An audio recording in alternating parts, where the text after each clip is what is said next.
Para vós outros, ó Coríntios, abrem-se os nossos lábios e alarga-se o nosso coração. Não tendes limites em nós, mas estáis limitados nos vossos próprios afetos.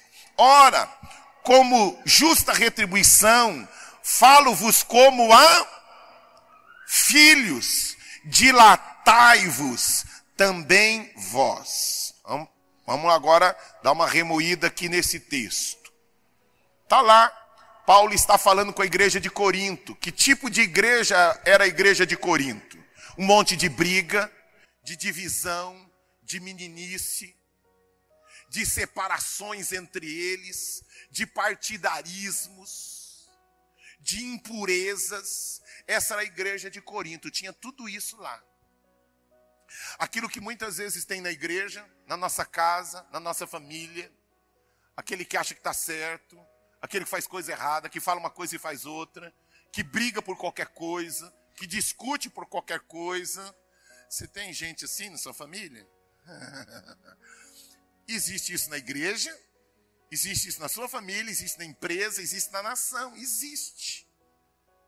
E Paulo está tomando um cuidado gigante para falar com eles. Parece que Paulo está pisando em ovos para falar com eles. Eu estou falando com vocês como a filhos. E tem muita gente, irmãos, que já passou aqui e não está mais entre nós, porque não gosta de algumas coisas que eu falo. Por quê? Porque eu falo com o coração de pai para filho. E pai, irmãos, não só passa a mão na nossa cabeça. Qual é o pai bom e a mãe boa? O pai chato e a mãe chata. Qual é o pai e a mãe irresponsável e que vai dar conta diante de Deus? Não, pode fazer, faz. E faz de conta que não está vendo nada. O filho acha que é um pai legal. Mas lá na frente, o filho vai sentir a falta de ausência de um pai firme. De uma mãe que diga não, não vai, fique, faça. Então, e eu venho aqui na mesma situação de Corinto. Tem coisa, irmãos, por exemplo, meu filho, né? Se eu deixar, meu filho vai querer ficar jogando videogame o dia inteiro. O dia inteiro. Mas se eu fizer isso, se eu permitir isso, ele vai achar que eu sou um pai legal. Vai ou não vai? Vai. Nossa, meu pai é mó da hora, ele deixa eu jogar videogame todo dia, toda hora. Só que lá na frente, daqui uns 15 anos, ele vai me culpar. Você foi um irresponsável. Quando eu era menino ainda, você não foi firme comigo. Você não foi duro comigo. Mas filho, eu deixei você fazer o que você queria. Por isso, pai, eu era menino. E eu quero que você tome cuidado, porque tem muita coisa que às vezes eu falo com você, você acha que não tem problema nenhum. Assim como meu filho acha que não tem problema nenhum na cabeça dele, na idade dele, na fase que ele vive, ele acha que não tem problema nenhum ficar jogando videogame todo dia, toda hora, todo dia, toda hora. Para ele, não. Mas haverá um tempo lá na frente e que isso vai fazer diferença na vida dele. Faz sentido o que eu estou falando? Então eu quero chamar a sua atenção de muito cuidado, que tem coisas que eu posso chamar a sua atenção e falar com você, e você vai considerar que é um exagero meu, que eu estou forçando demais, menos pastor, menos, mas eu aqui como Paulo, eu estou dizendo que eu quero falar com vocês como a filhos. E esse é o cuidado de Paulo, tá certo? Vamos voltar para o texto. Falo para vós, outros, ó Coríntios, abrem-se os nossos lábios, alarguem-se o nosso coração, não tendes limites em nós, mas estáis limitados em vossos próprios afetos. Afeto é o que, irmãos? No grego, afeto é a mesma coisa que entranhas. Ele faz um paralelo de emoções com entranhas. E olha que coisa interessante. A medicina atual descobriu que o segundo cérebro do homem está onde? No sistema gástrico. Vocês já perceberam que alguns, eu me lembro que quando eu pedi a minha esposa em namoro, né? Eu fui assim, né? Dei uma voltinha, tá? Não fui direto pedindo em namoro, né? Vai que eu levo um fora. Então eu cheguei e perguntei para ela, quando eu estou pertinho de você, o que você sente? Queria saber se ela sente alguma coisa, né? Aí eu falei assim, eu sinto um frio na barriga. Pronto, já sabia, tá no papo, é minha. Por quê? Porque algumas pessoas, às vezes, quando tem um trabalho para apresentar na escola, quando tem alguma coisa para fazer, mudou de emprego, o sistema, alguns têm diarreia, outros dores fortes. As úlceras, normalmente, já ouviram falar de úlcera nervosa? O que é isso? Olha que coisa maravilhosa, irmãos. Isso foi descoberto recentemente. A medicina chama isso de sinapses, que são comunicação de neurônios. Que o nosso sistema gástrico é o nosso segundo cérebro. E Paulo, olha que coisa poderosa, Paulo já está mencionando isso na Bíblia 2000 anos atrás. Algo que foi descoberto recentemente. Então eu quero chamar a sua atenção que nós precisamos, Paulo está chamando a atenção, que os nossos afetos, as nossas emoções, estão muitas vezes nos limitando.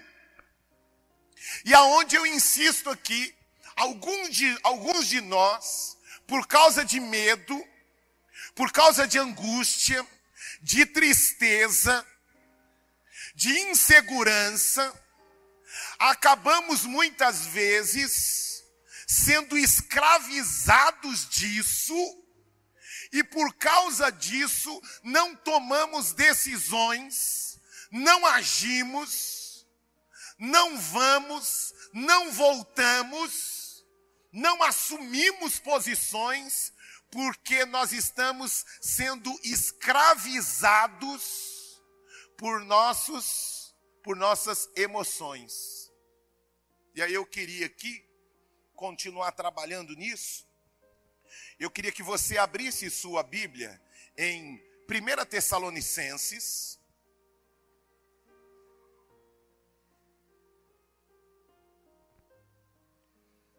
capítulo 5, verso 23.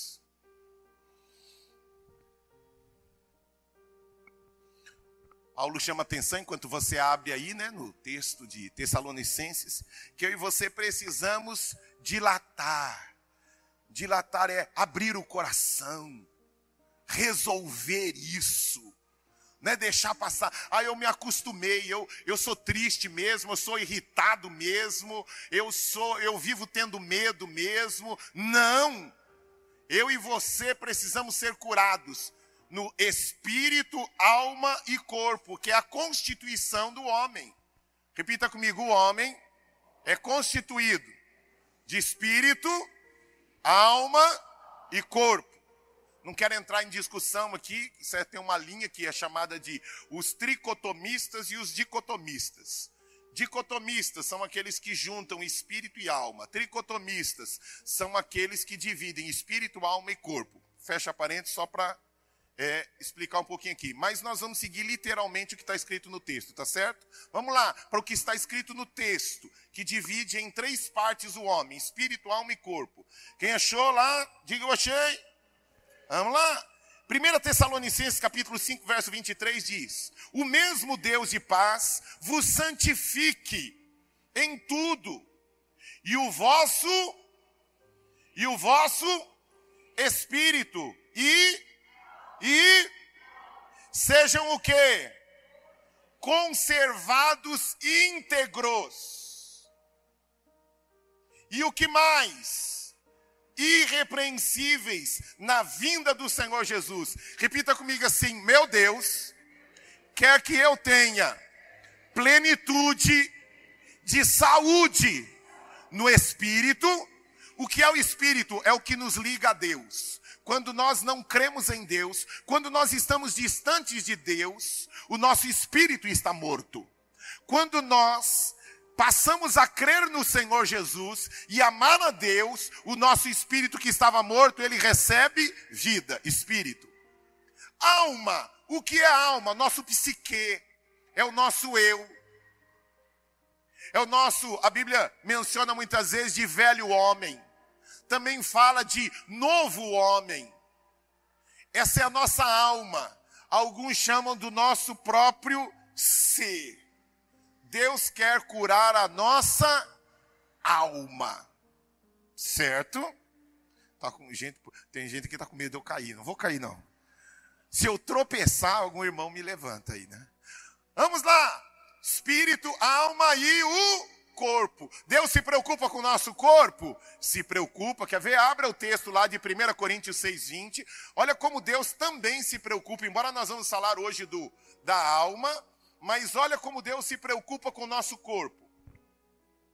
Achou aí 1 Coríntios, capítulo 6:20, diz: porque fostes comprado por preço.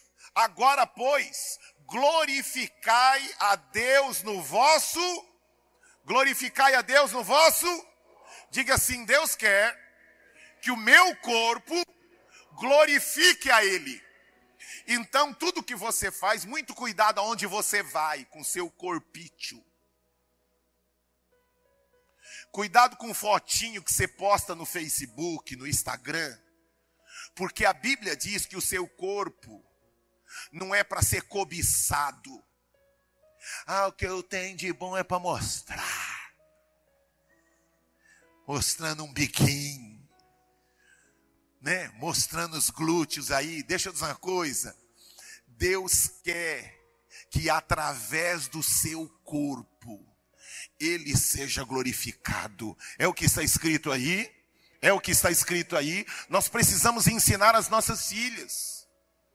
Que tem menina, irmãos, que está usando a mesma sainha de quando ela saiu da maternidade. Ela não entendeu que antes ela tinha 6 meses, agora ela tem 16 anos. Mas a saia é a mesma da maternidade. Então, nós precisamos entender que o nosso corpo, ele tem uma finalidade. Qual é a finalidade? Pastor, me parecer com Sylvester Stallone. Não. Com Brad Pitt. Não. Viu? Qual é a finalidade? Repito, o meu corpo tem a finalidade de glorificar a Deus. E eu preciso ensinar os meus filhos a respeito disso. Tá claro isto? Vamos em frente. Então, vamos lá. A nossa alma, ela é constituída por 3 elementos. Primeiro elemento é o que eu penso. Repita comigo. O que eu penso, as minhas emoções e a minha vontade. Dá para falar de cor? O que constitui a nossa alma? É aquilo que a ordem não pode mudar. Você vai ver depois na Bíblia que existe uma ordem correta para a constituição da alma. Primeiro, pensamento. Depois, afeto, que é o que nós lemos lá em Corinto. E depois, o que eu decido, vontade. Vamos fazer um gestozinho para a gente tomar cuidado aí e memorizar? O que eu penso, o que eu sinto, o que eu faço, que é a minha vontade. Vamos lá? Dá para repetir? 1, 2, 3... E nós precisamos tomar cuidado porque eu faço aquilo que antes passou pelo que eu senti e passou antes por aquilo que eu pensei. Já ouviram a frase de alguns filósofos que diz que eu penso... Não. Eu sou aquilo que eu penso. Eu sinto o que eu sinto, porque eu penso o que eu penso. Agora eu lembrei da frase. Repita comigo. Eu sinto o que eu sinto, porque eu penso o que eu penso. É frase de filósofo, irmãos. Parece um negócio estranho, mas não é não. Eu sinto o que eu estou sentindo, porque eu pensei algo. Vamos ver isto biblicamente? Romanos, outro texto conhecidíssimo, Romanos 12.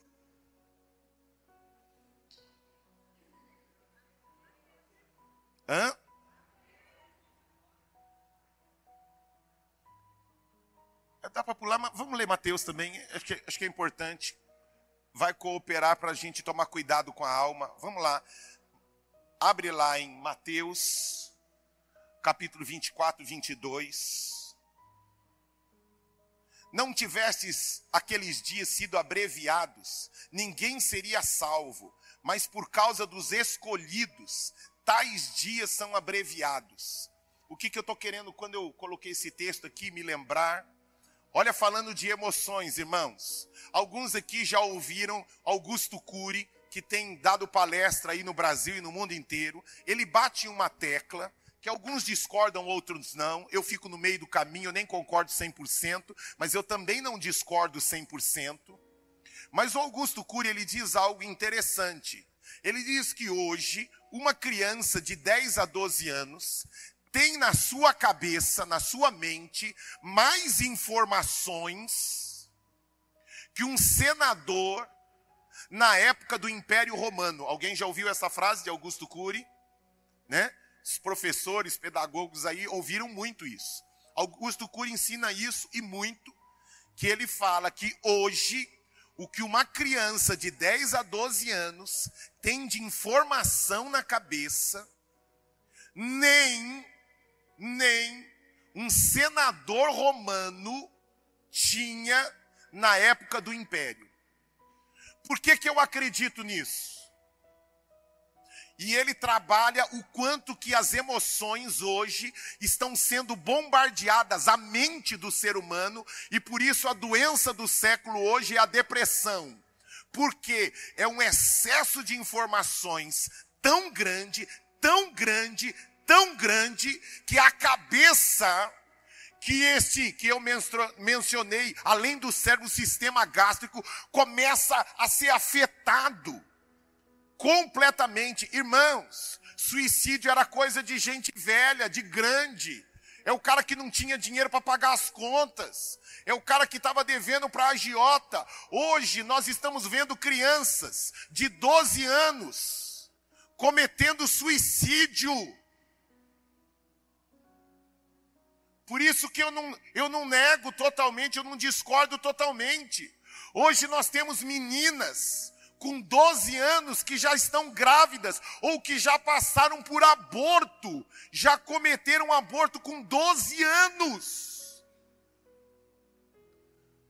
E ele coloca isso como resultado da quantidade de informações lançadas na cabeça das crianças. Presta aqui para mim, Como nós precisamos tomar cuidado com a quantidade de informações que isso daqui passa para a gente.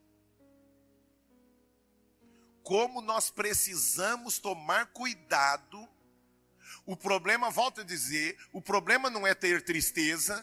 O problema não é você sentir-se culpado muitas vezes. O problema não é você se sentir irritado algumas vezes. O problema, meu irmão, é quando você vive irritado, é quando você vive triste, porque aí aquela emoção escravizou a sua alma. Uma coisa é você passar por um momento de tristeza, por um momento de aperto, de angústia. Outra coisa é você viver angustiada. Outra coisa é você viver essa emoção, escravizou você. Você não percebe isso, mas as suas frustrações lá de trás travaram você. Você não consegue ser feliz. Não consegue, por isso Paulo diz, dilatai o vosso coração, dilatai, abra, seja curado.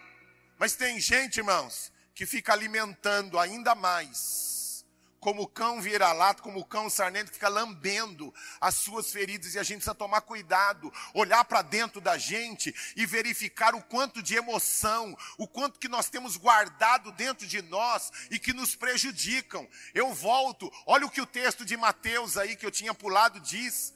Irmãos, que se o tempo não fosse abreviado, é tanta informação que a gente recebe, que até os salvos seriam detonados, destruídos, irmãos. Porque é muita informação que a gente recebe.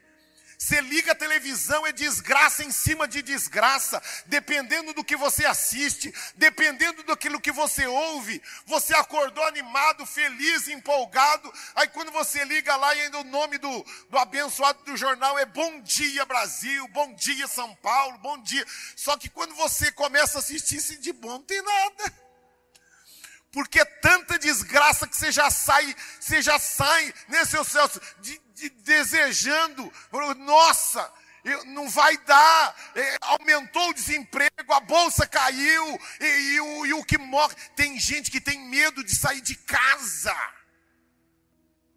Repita comigo, eu não posso ser escravizado pelas minhas emoções. Vamos lá, Romanos capítulo 12, verso 2, diz: e não vos conformeis com este século, mas transformai-vos pela renovação da vossa... Lembra na ordem do que constitui a nossa alma? Primeiro a nossa mente. Para que experimenteis qual seja a boa e agradável, fala de emoções, afeto.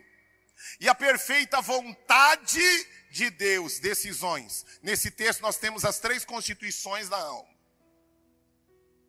mente, emoção e decisão. Ah, pastor, não estou convencido. Vá lá para Filipenses, capítulo 2. Filipenses, capítulo 2, verso 1.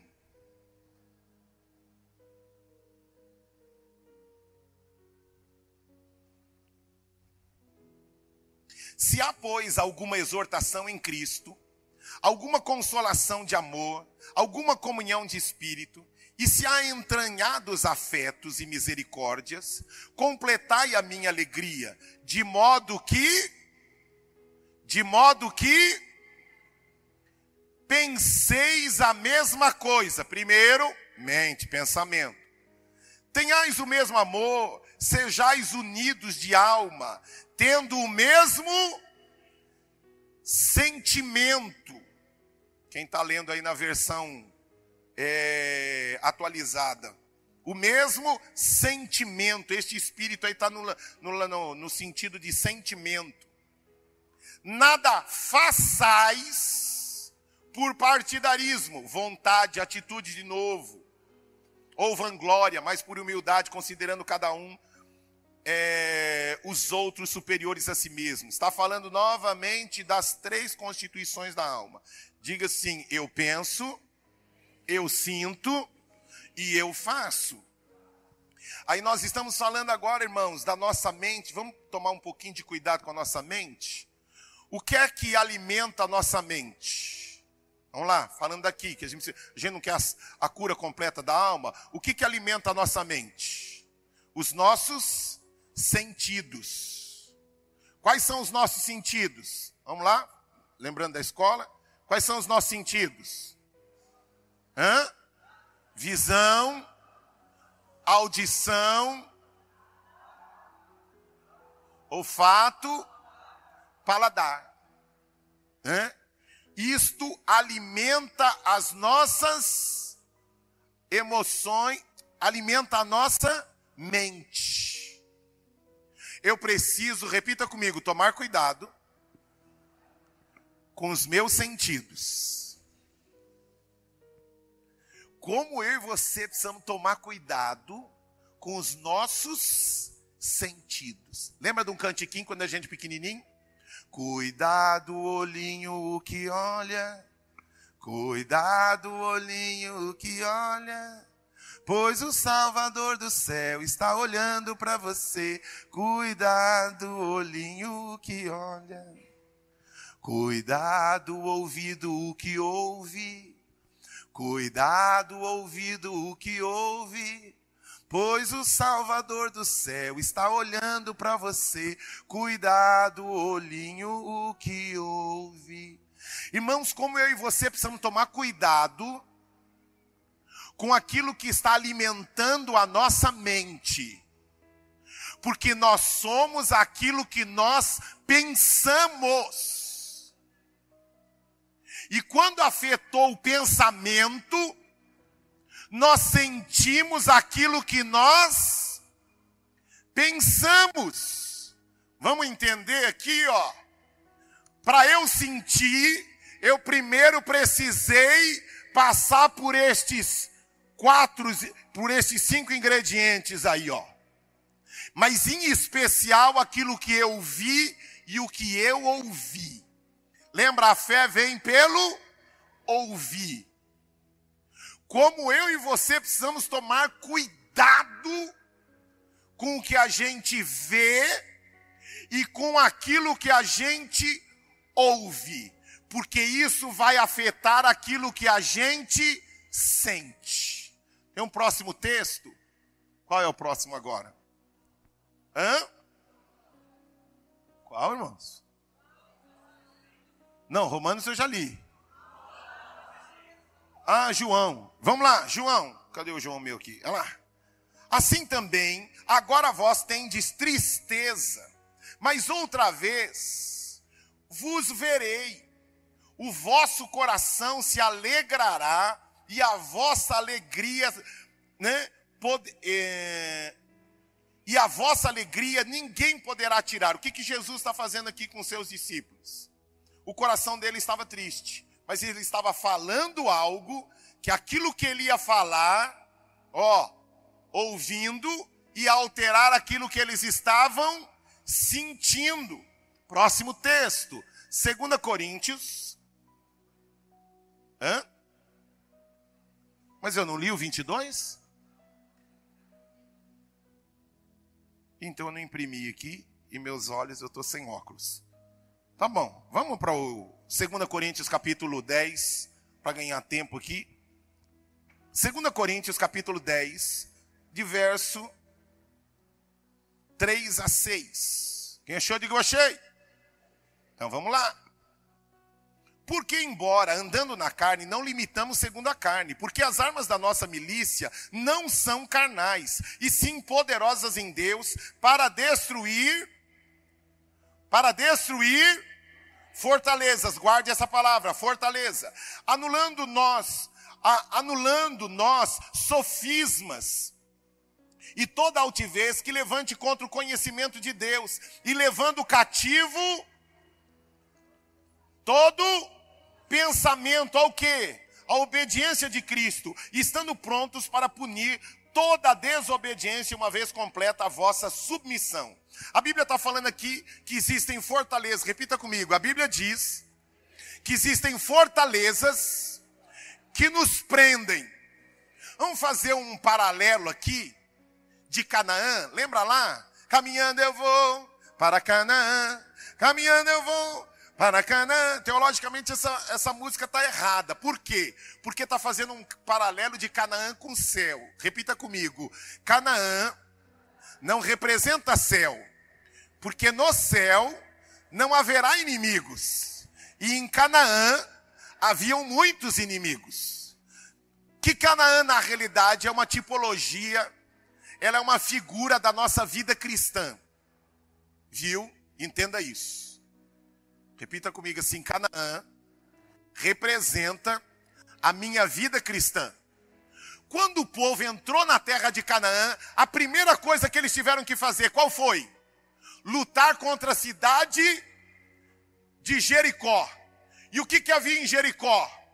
Uma grande fortaleza, Como que eles fizeram para vencer Jericó e destruir aquelas fortalezas? Olha o paralelo com o texto de Coríntios. Olha que coisa maravilhosa, irmãos. A Bíblia vai unindo quebra-cabeça e sendo algo maravilhoso. Para entrar na terra prometida, quando eles entraram, já estavam em Canaã, já logo que entraram em Canaã, eles se dão de frente com uma grande fortaleza. Seria fácil aquilo? Não seria não, porque a fortaleza era grande. Quando nós nos convertemos, irmãos, nós nos colocamos diante de grandes fortalezas que foram erguidas na nossa alma. Nós vimos muita coisa, nós ouvimos muitas coisas que travaram muitas áreas da nossa vida. Agora nós precisamos, assim como ocorreu com Jericó, o povo de Deus teve que fazer o que, irmãos? Dar 7 voltas. Por que 7? 7 representa uma cura completa, perfeição, plenitude. O povo teve que dar 7 voltas. E enquanto eles faziam isso, eles o quê? Eles cantavam e adoravam a Deus. Diga assim, enquanto eu adoro a Deus, Deus está trabalhando, quebrando as minhas fortalezas. Aquilo que foi lançado dentro da minha mente, à medida que eu faço a vontade de Deus e adoro a Deus, Ele vai destruindo todas as fortalezas. Você pode aplaudir e glorificar ao Senhor por isso? Glória!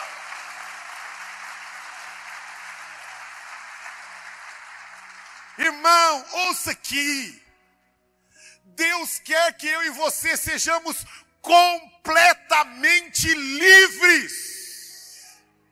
Não importa o seu passado, se alguém traiu você, feriu você, seu nascimento, sua história, não importa aquilo que eu e você recebemos até então aqui. A Bíblia está dizendo que nós precisamos agora tomar cuidado com aquilo que a gente está enxertando aqui. E as janelas da alma são os nossos olhos e o nosso ouvido. Repita comigo, a janela da minha alma são os meus olhos e os meus ouvidos. Quando eu desejo coisa errada, é porque antes disso, passou por aqui ou por aqui. Você está entendendo? Pastor, eu queria que o senhor colocasse a mão na minha cabeça e eu fosse liberto assim das minhas lembranças do passado, das coisas. Eu tenho vontade de fazer o que não presta, pastor.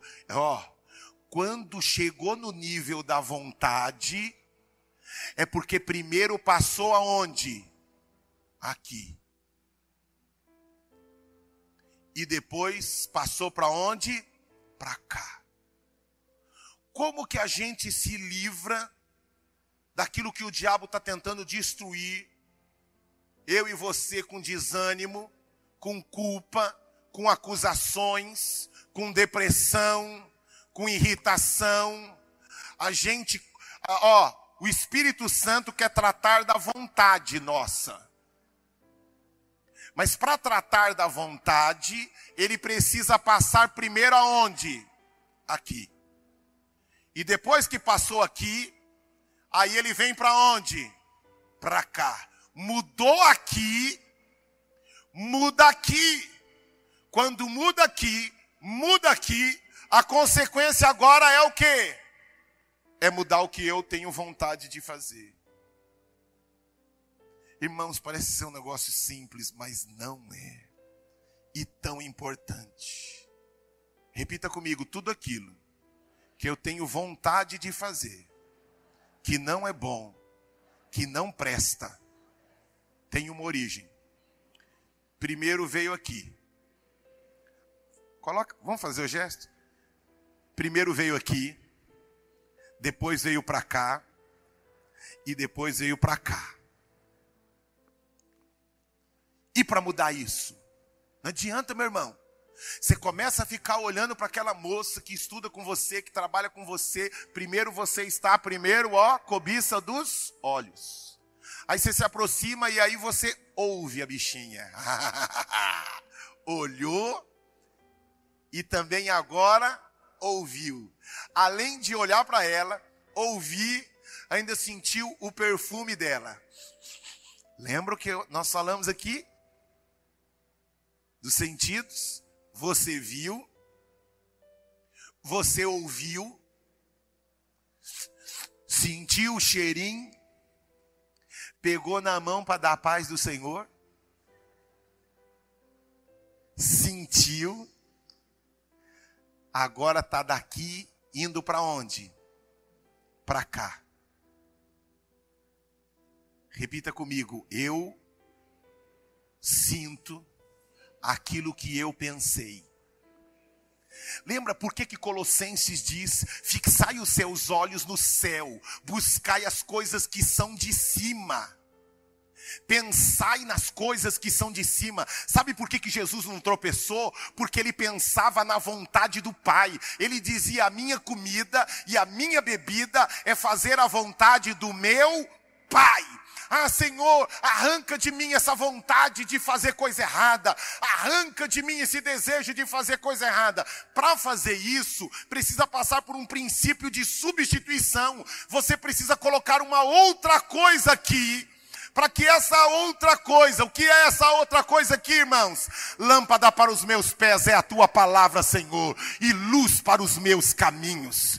Como guardará o jovem o seu caminho, meditando na lei do Senhor? Guarda esta lei, medita nesta lei. E quando nós estamos com os nossos olhos fixos na palavra, quando nós estamos ouvindo a palavra, o que está acontecendo, irmãos? Está afetando aqui. Por que muitos jovens no colégio ou na faculdade, a Bíblia também fala lá no texto de Coríntios, as más conversações corrompem os bons costumes. Por quê? Porque a gente começa, seu Celso, ouvir, e aquilo que a gente ouve está afetando aqui. E quando afetou aqui, vai afetar aquilo que a gente gosta, afeto, emoções. Afetou aqui, desceu para cá, e daqui agora, irmãos, vai passar a ser vontade. Nós precisamos, irmãos, tomar cuidado com aquilo que a gente assiste. A gente precisa tomar cuidado com aquilo que a gente ouve. Você está entendendo o que eu estou falando? Eu e você somos resultados daquilo que a gente vê, daquilo que a gente ouve, daquilo que está afetando os nossos sentidos. E isso vai alterando aqui dentro, irmãos. Mas ele era tão bonzinho, mas ela era tão boazinha. Como que ele mudou tanto? Porque a vontade dele mudou. Aí ele diz, eu nunca te amei. Mentira, amou sim. Ela diz, eu nunca te amei. Mentira, amou sim.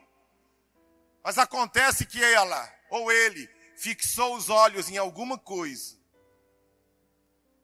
Olhos, ouvidos. Alterou aqui. Depois que alterou aqui, desceu para cá. Depois que desceu para cá, tornou-se uma atitude agora. Como a gente precisa tomar cuidado, irmãos, o que é que nós estamos gastando o nosso tempo, o que é que os nossos filhos estão fixando os olhos deles no quê? Nós estamos gastando muito nosso tempo com o quê? Vamos resumir aqui, porque eu quero ainda orar. A Bíblia fala de alguns pecados que a gente precisa fugir. Porque esses pecados são pecados escravizantes. A Bíblia diz o quê? Fugir da impureza. Por quê? Porque o pecado sexual, irmãos, ele tem um poder de escravidão absurda. Absurdo. Alguns de nós, irmãos, eu conheci um moço uma vez, que ele chegou para mim e falou assim, ore por mim, porque eu não sei se eu sou homem ou sou gay. Eu falei, mas filho, mas você é casado? Fintão, mas eu não estou indo bem no meu casamento. Eu falei, como assim? Me explica. Sua esposa é um doce de pessoa, bonita, você é um cara bonito também. Aí ele começou a chorar. Ele falou assim, mas eu não quero homem nenhum, eu quero mulher, eu gosto de mulher.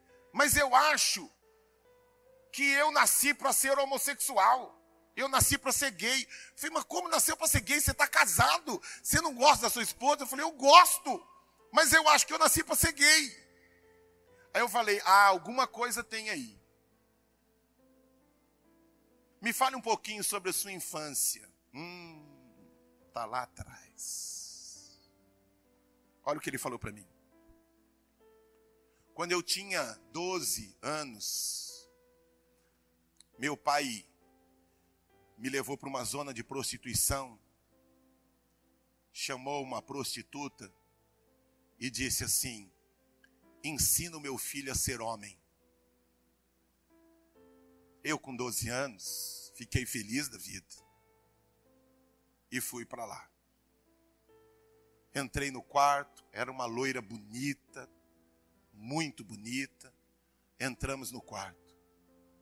Só que quando ela tirou a roupa, não era loira, era loiro.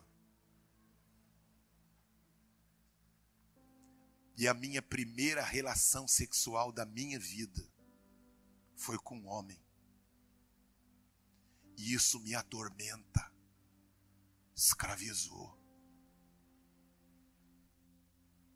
Orei, dei alguns textos para ele, enxertando na vida dele que quem define a identidade dele é o Senhor e não o Pai. Que as coisas velhas ficaram para trás. O que eu comecei a fazer com ele? Enxertar aqui, porque aonde é que estava a doença dele? O problema estava na esposa? O problema estava onde? Aqui dentro. Diga assim, a maior parte dos meus problemas estão aqui dentro. Fortalezas que precisam ser quebradas. Irmãos, Deus fez um milagre na vida daquele cara. 3 meses depois ele me ligou dizendo que a esposa estava grávida. Feliz da vida porque havia sido curado. Mas precisou, seu céu, se enfrentar um milagre aqui dentro. Irmãos, o homem sábio é aquele que conhece os seus limites. Que olha para dentro e vai, como nós cantamos, Senhor, sonda-me e vê se há em mim alguma coisa errada. Olha para dentro de mim. Alguns de nós, eu volto, irmãos, alguns de nós não percebem que algumas coisas estão travadas. Por quê? Porque viu o pai gritando com a mãe, violentando a mãe, traindo a mãe. E isto produziu, volto a dizer, não algo agudo, mas produziu algo crônico. Uma coisa, irmãos, é você se machucar. Outra coisa é viver machucado. Vocês estão entendendo? Uma coisa é se machucar, a gente se machuca quando alguém fala algo que nos agride, que nos machuca. Mas outra coisa é viver machucado. Nós estamos vivendo hoje uma outra época com as crianças, que é a chamada doença da, como que é o nome? Fobia social. O que é isso? Quando a gente era menor, os mais velhinhos aí, igual eu, assim, igual o Zé Roberto, assim, os dinossauros, assim, igual a gente. Quando a gente, era tímido, por exemplo, eu era muito tímido quando pequeno. Mas quando eu era pequenininho, o que acontece? Os tímidos olhava para dentro de casa, não tinha brinquedo. Você tinha que ir para a rua, mas você não queria brincar com ninguém. Porque você era uma pessoa tímida, uma criança quer brincar. Aí o que você tinha que fazer, querendo ou não? Você tinha que ir para a rua para brincar. Aí chegava na rua, você brigava, você apanhava, Você enfrentava um monte de coisa, mas você tinha que conviver com algo chamado relacionamento com pessoas. E hoje, é assim que funciona? Não. Sabe o que ocorre com algumas crianças que são mais tímidas? Elas ficam em casa com videogame. Aí o pai deixa isso. Porque enquanto o filho, não, pelo menos não está fazendo besteira na rua. Engano seu. Aquele que tem ouvidos, ouça o que o Espírito quer ensinar a nós. Porque esse problema gigantesco de bulimia, estão fazendo bulimia com meus filhos na escola.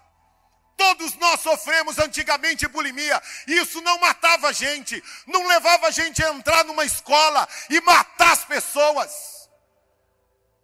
Por que que existe isso hoje? São essas pessoas que têm esse problema de afobia social. Elas ficam ali no secreto do quarto. Eles têm um relacionamento seguro. Sabe qual é o relacionamento seguro? Eu não vejo ninguém, eu não toco ninguém.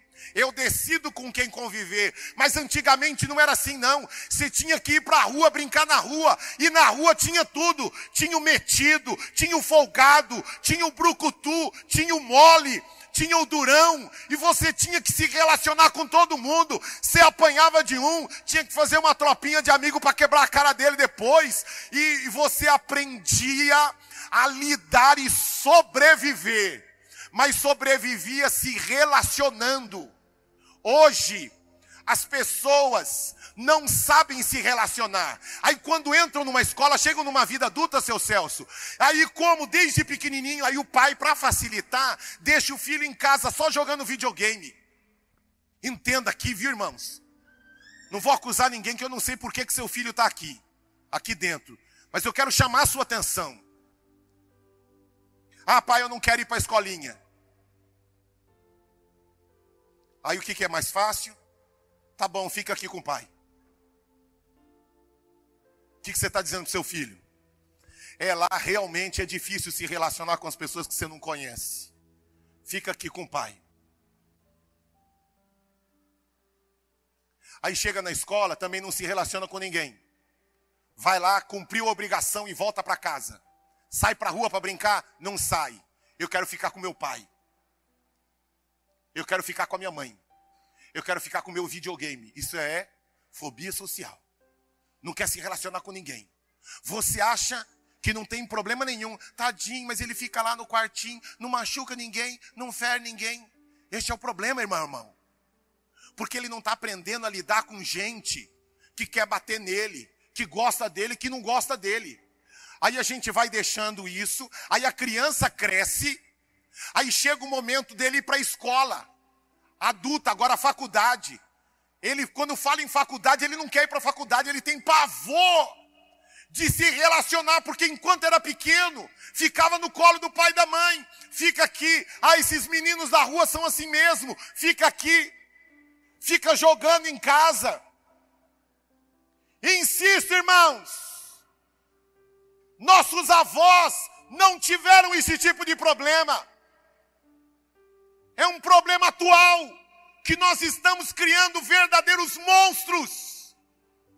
Como eu disse na apresentação das gêmeas, os nossos filhos não tiveram direito de escolher.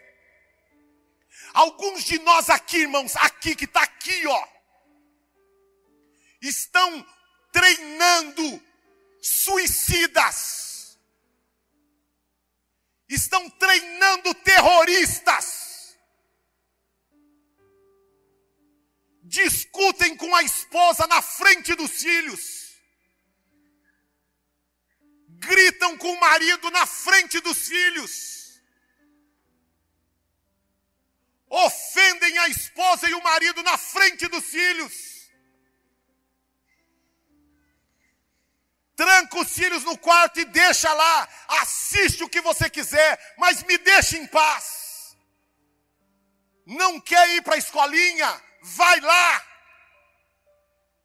Não quer? Não faça. Faça só o que você tem vontade. Estamos criando monstros. É o papel nosso como igreja, irmãos. A Bíblia diz que os nossos filhos serão poderosos nesta terra. Que a nossa descendência vai governar a terra. Que os nossos filhos serão melhores do que a gente. Mas eu quero dizer uma coisa para você. Isso vai dar trabalho. Isso vai dar trabalho. Não quer ir para a escolinha? Eu vou junto com você. Senta lá. Filho é importante. Brigaram com o seu filho na escola. Você vai fazer o quê? Você vai lá gritar com a outra mãe? Ou vai ensinar seu filho a como lidar com isso? Irmãos, o que é que nós estamos fazendo? O que nós estamos colocando na cabeça dos nossos filhos? que nós estamos enxertando de valores na vida dos nossos filhos? Nós aprendemos, irmãos, a conviver, a nascer em ruas, que tinha de tudo na rua onde a gente morava. Não tinha só bonzinho, não. Quantos moraram perto de gente que queria bater em você quando você era criança? Quantos fugiram na rua, que apanharam de um valentão lá na rua? Não vou perguntar quem era valentão que bateu, que senão nós vamos querer bater em você também. Mas eu fiz parte do grupo que apanhava, não dos que batia. Irmãos, deixa eu dizer uma coisa para você. Como nós precisamos ensinar, mas principalmente, irmãos, enxertar aqui, na cabeça dos nossos filhos a palavra de Deus. O que a gente ouve de música na nossa casa? Que tipo de música nós ouvimos? O que é que a gente canta? O que é que a gente fala? Não estou dizendo de ter um lar perfeito, irmãos. Mas nós precisamos trazer a glória e a presença de Deus para dentro da nossa casa. Para a vida dos nossos filhos. Traga gente com estratégia. Quantas pessoas eu levei na minha casa com segunda intenção de aproximar aquele menino, de aproximar aquelas pessoas dos meus filhos, porque eu sabia que eram boas companhias para os meus filhos. Trouxe para perto, para se relacionar, para ter convivência. Cuide dos seus filhos, cuide do seu marido, cuide da sua esposa e decida colocar em ordem aqui dentro. Amém?